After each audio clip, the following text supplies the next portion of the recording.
আমার মানুষটা ছোট্ট মানুষ, কি সুন্দর বিছানা। গুড মর্নিং এভরিওয়ান, জিনিয়া ব্লগসের নতুন একটা ব্লগে সকলকে অনেক অনেক ওয়েলকাম। ভোরবেলা উঠেই এই সমস্ত জিনিসগুলো দেখতে পেয়ে মনটা জাস্ট ফুরফুরে হয়ে আছে। রেগুলার ব্লগের বাইরে এটাও একটা আমার জগৎ, যে জগৎটার মধ্যে আমি নিত্যদিন থাকি। মিস্টার বিশ্বাস আমায় জিজ্ঞাসা করেন, তুমি কি পাও এর থেকে? আমি যে কত কিছু পাই তা ওনাকে আমি কি করে বোঝাই। এখান থেকেই আমি পাই নিঃস্বার্থ একটা ভালোবাসা।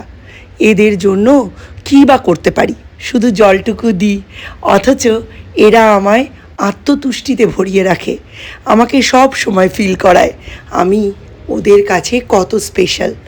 মনের মধ্যে একটা মা মা ভাব জাগিয়ে তোলে। মনে হয় এদের আমি জন্ম দিয়েছি, বাচ্চার মতো এদের আমি লালন পালন করছি। দেখুন, কয়েকদিন আগেই তো ডালটা সেন্ট লুক থেকে তুলে আনলাম, একটাও পাতা গজায়নি, কিন্তু গজিয়েছে দুটো কুঁড়ি। আর জবার যে ডালগুলো পুঁতেছিলাম প্রত্যেকটাতেই নিত্য নতুন কুশি এসেছে। পরবর্তীকালে মানে আরও 1 মাস পরে যখন আরও একটু ডালপালা মিলে দেবে, এইগুলোকে নতুন নতুন বাড়ি দিতে হবে, মানে নতুন নতুন টবে এদের প্রতিস্থাপন করতে হবে। এইটা এমন একটা জগৎ যে এই জগতে যদি আপনি ডুবে থাকেন, আপনার বাইরের পৃথিবীর সঙ্গে একটাই সম্পর্ক থাকবে, সেটা হচ্ছে চুরির সম্পর্ক। কেন বললাম বলুন তো? বাইরের পৃথিবীতে নিঃস্বার্থভাবে আপনার জন্য কে কী করলো, বা আপনার কথায় কে কী ভাবলো, আপনি তাদের জন্য কি করলেন, বা তারা আপনার জন্য কি করলো, কে কী প্রতিক্রিয়া দিল, অথবা আপনার কোনো ভালো লাগার কাজে প্রতিক্রিয়াহীন হয়ে বসে রইল, তাতে আপনার আর কিছু যাবে আসবে না। আপনার সাথে বাইরের পৃথিবীর সম্পর্কটা হবে চৌর্যবৃত্তির, মানে চুরির। কেন বলুন তো? এই সাধারণ আপনি রাস্তাঘাটে চলতে চলতে নর্দমার ধার, বাড়ির পাঁচিল, লোকের বাগান, পাশের ঘাস জমি, ফাঁকা প্লট তন্ন তন্ন করে চোখ দিয়ে এক্সরে করতে করতে যেতে থাকবেন। যেখানেই কোনো গাছ দেখতে পাবেন তুলে এনে চুরি করে বাড়িতে বসিয়ে দেওয়ার কথা ভাববেন। এই যে দেখুন এই গাছটা, এটাও আমাদের বাড়ির কাছাকাছি প্রবাল বলে একটি ছেলেদের বাড়িতে পাঁচিলের ধারে একটা ফাঁকা জমিতে হয়েছিল সিঙ্গোনিয়াম। এটা নিয়ে এসে বসিয়েছি, তবে এটাতে একটু পোকা হয়েছে। এটাকে কাকা মেশানো জলে ভালো করে ধুয়ে নিতে হবে। তবে চায়ের টান উপেক্ষা করলে চলবে কেন, তাই চায়ের প্যাকেটটা ভেতরে ঢুকিয়ে আবার এলাম আমার জগতে। এখন বাজে 6:30 সকালবেলা। এখনই কি রোদ্দুর, কেউ ওঠেনি বাড়িতে, খালি আমি উঠেছি, আর রোদ্দুরটা আসছে এইখান থেকে, তাই লাইট জ্বালাইনি। আটাটা মাখি, মিস্টার বিশ্বাসের টিফিনটা একটু এগোই। চাদর, পাঁচ বালিশ আর বালিশকে গুছিয়ে ফেলে তারপরে টেবিলটাকে গুছিয়ে ফেলেছি। এত বড় কাজ করে ফেলেছো? হ্যাঁ, এটা তো খুব ভালো। এটার জন্য you got a thumbs up and a smiley. আমার মানুষটা ছোট্ট মানুষ, কি সুন্দর বিছানা গুছিয়েছে দেখো। এই যে পড়ার টেবিল সব রেডি করে নিয়েছে। তোমার সঙ্গে তো যাইনি, এবার বলছে বাবালা কোথায় গেলে। কি এনেছো? কাতলা মাছ, বেগুন আর খুচরো 10 টাকার একটা ছিল না, তাই শসা। ও, আমি ভাবছি টিফিন আনতে গেছো। না, টিফিন আনতে আমি সব কাটাকুটি করব আর মিস্টার বিশ্বাস রান্না করবেন। এখানে মুগ ডাল লাউ দিয়ে হবে, এটা প্রিপারেশন চলছে। কাটাকুটি করব আর মাছের মাথা দিয়ে লাউ ঘন্ট হবে, আর তার সাথে হবে আলু বেগুন বড়ি দিয়ে মাছের ঝোল। এই যে কাতলা মাছ এনেছেন মিস্টার বিশ্বাস সকাল সকাল। এই যে মুগ ডাল, এই মুগ ডাল বলছি, লাউ। এগুলো দিতে হবে তো? হ্যাঁ, অল্প একবার বলছে, আরো একটু হবে, কন্টিনিউয়াস। दीदार उनका होता है 1 2 3 4 করবে, তারপর 1400-তে দেবে। ডালে কি জল কমে গেছে নাকি? মাত্র জল আছে তো। আচ্ছা, কিরম দেখাচ্ছিল তাই। আচ্ছা যাই হোক, প্রথমে 1400-তে দাও।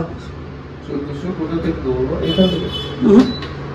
এইখানে কারিটা প্রেস করবে, তাহলে এটা 1000 হয়ে যাবে। তারপর মাইনাস সাইনে গিয়ে 300 করে ফেলে রাখো।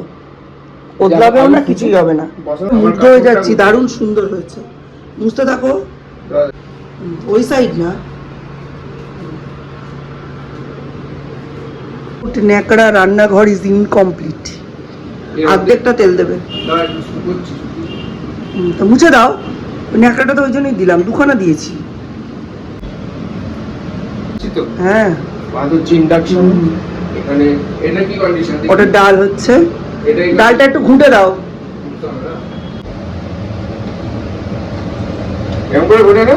জোরে হচ্ছে না, মানে জোরে করলে ছিটকে যাবে। জোরে জোরে হাতে তো ওটা ভিজিয়ে নিয়ে ওটা তো জলটা করে নিয়েছো, কি করে আর জোরে করবো তুমি? ক্যামেরার ফ্রেম থেকে বেরিয়ে যাচ্ছে, আরে এমন লাফাচ্ছে। জলটা দিও না, আমি ভয় পাচ্ছি, ছিটকে চলে আসছে। ওটা আলু একটা ভুল করে চলে এসেছে। মুড়োতে নুন দিয়েছো, লাউ কমে যায়, নুন দেবে না বেশি, অল্প একদম নিয়ম রক্ষার্থে দেবে। দেখো হচ্ছে। দারুণ হয়েছে, ব্যাস ছেড়ে দাও। ডাল রেডি করে ফেলেছে, আমি এখানে সব কাটাকুটি করছি। বসিয়ে দিয়েছি। একটা সিটি পড়বে। জল ছাড়াই সিটি পড়বে? হ্যাঁ, জল ছাড়াই সিটি পড়বে, ম্যাজিক। ও ওতেই হয়ে যাবে, আবার জল দিচ্ছে।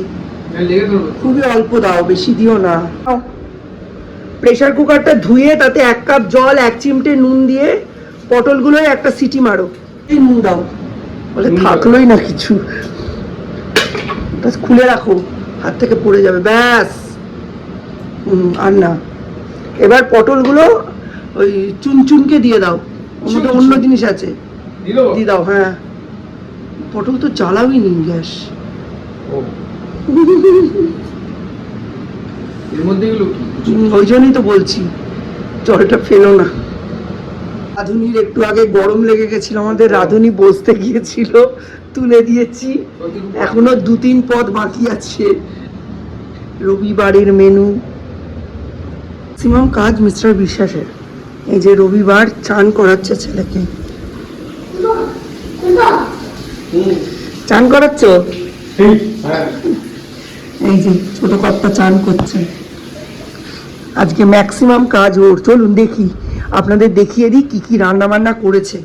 আজকে খালি এই লাউয়ের খোসা ভাজাটা, লাউ আর পটলের যত খোসা বেরিয়েছিল সেটাকে আলু পেঁয়াজ রসুন দিয়ে আমি কড়া করে ভেজেছি ভাপিয়ে নিয়ে, এটাই একমাত্র আমি করেছি।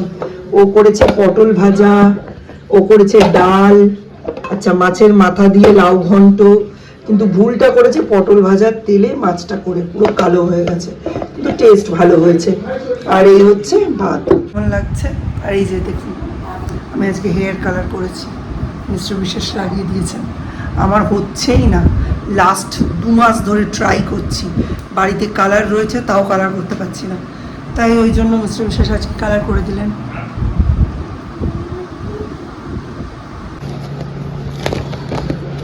কি অবস্থা, কেমিস্ট্রির টিচার, ভগবান। খাওয়া দাওয়ার পরে দুপুরবেলা এই গাছের আমটার দিকে তাকিয়ে ছোটোবেলায় মামার বাড়ির কথা মনে পড়ে যাচ্ছিল। এই রকম আম গাছ তলায় মাচার ওপর বসে ঝিনুক দিয়ে আম কেটে লঙ্কা আর বিট নুন মাখিয়ে খেতাম। সেই স্মৃতি রোমন্থন করতে করতেই আজকের এই ব্লগটা এখানে শেষ করছি। নতুন একটা ব্লগে আবার আপনাদের সঙ্গে দেখা হবে।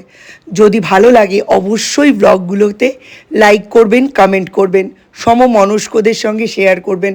আমি বহুদিন ব্লগ করছি, সেরকম কোনো সফলতা আজ অবধি পাইনি, যদিও নিজের পিছন দিকে নিয়ে স্মৃতিগুলো দেখতে আমার বড্ড ভালো লাগে। সেই জন্যেই এই ব্লগ লাইফের সার্থকতা। ধন্যবাদ।